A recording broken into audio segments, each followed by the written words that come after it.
अस्सलाम वालेकुम नाज़रीन, शान टीवी के प्राइम टाइम में आपका इस्तकबाल है।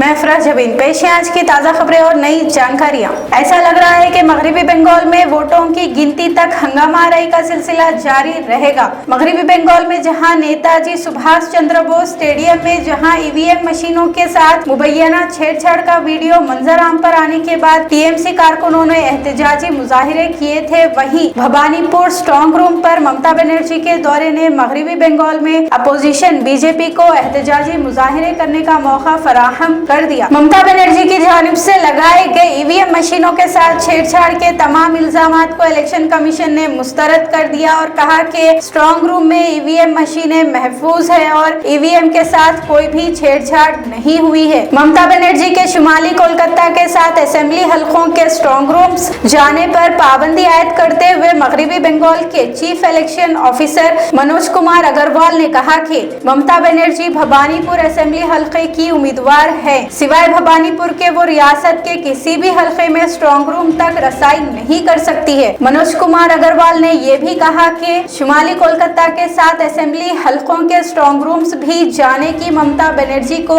इजाजत नहीं है। पंजाब असेंबली में उस वक्त हंगामा आराई पेश आई जब अपोजिशन ने चीफ मिनिस्टर पंजाब भगवत मान पर नशे की हालत में असेंबली में आए और इजलास से खिताब करने का इल्जाम लगाया। अपोजिशन लीडर प्रताप सिंह बाजवा ने कहा कि अगर रियासत का सरबराह इस तरह नशे की हालत में आकर असेंबली इजलास से खिताब करता है तो फिर इजलास तलब करने की जरूरत क्या है। बाजवा समेत अपोजिशन के तमाम अराकीन असेंबली ने भगवत मान का मेडिकल टेस्ट कराने की भी मांग की है। आसाम पुलिस एफआईआर मामले में सुप्रीम कोर्ट ने कांग्रेस तर्जुमान पवन खेरा को पेशगी जमानत दे दी है। वाज़ेह है कि पवन खेरा को आसाम पुलिस तलाश कर रही थी। पवन खेरा ने आसाम चीफ मिनिस्टर हेमंता बिस्वा शर्मा की अहलिया रिंकी भोयान शर्मा पर मुतअद्दिद पासपोर्ट रखने का इल्जाम लगाया था। इससे कबल तेलंगाना हाई कोर्ट ने इस खुसूस में पवन खेरा को पेशगी जमानत दी थी, जिसको सुप्रीम कोर्ट ने कल अदम करार दिया था, मगर सुप्रीम कोर्ट ने पेशगी जमानत के जरिए पवन खेरा को राहत दे दी है।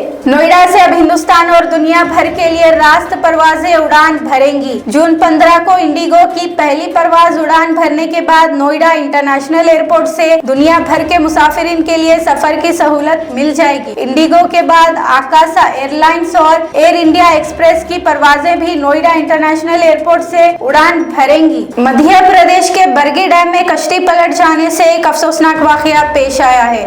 कश्ती पलटने के वाकये में अब तक मरने वालों की तादाद 9 तक पहुंच गई है।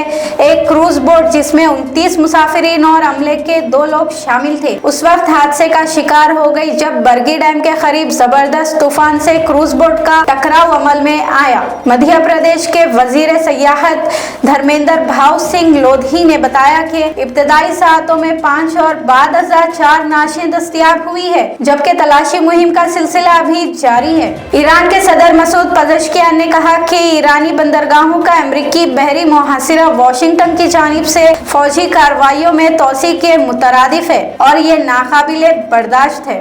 अमेरिकी सदर डोनाल्ड ट्रंप ने कहा कि मुझे ऐसा लगता है कि ईरान के साथ जंग दोबारा शुरू करनी पड़ेगी।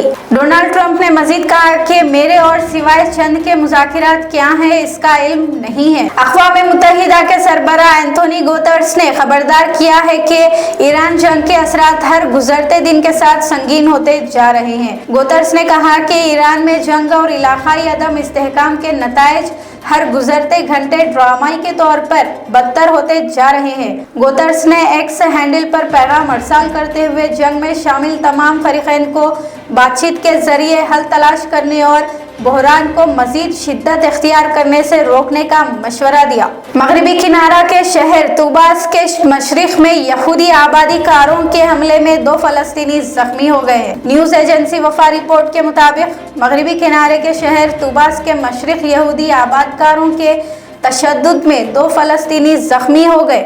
खबर रसा एजेंसी वफा ने यह भी खबर दी है कि रेड क्रिसेंट सोसाइटी ने जख्मियों का इलाज किया है। शान टीवी प्राइम टाइम का सिलसिला यहीं पर ख़त्म होता है। अफरा जबीन और शान टीवी की सारी टीम को दें इजाज़त।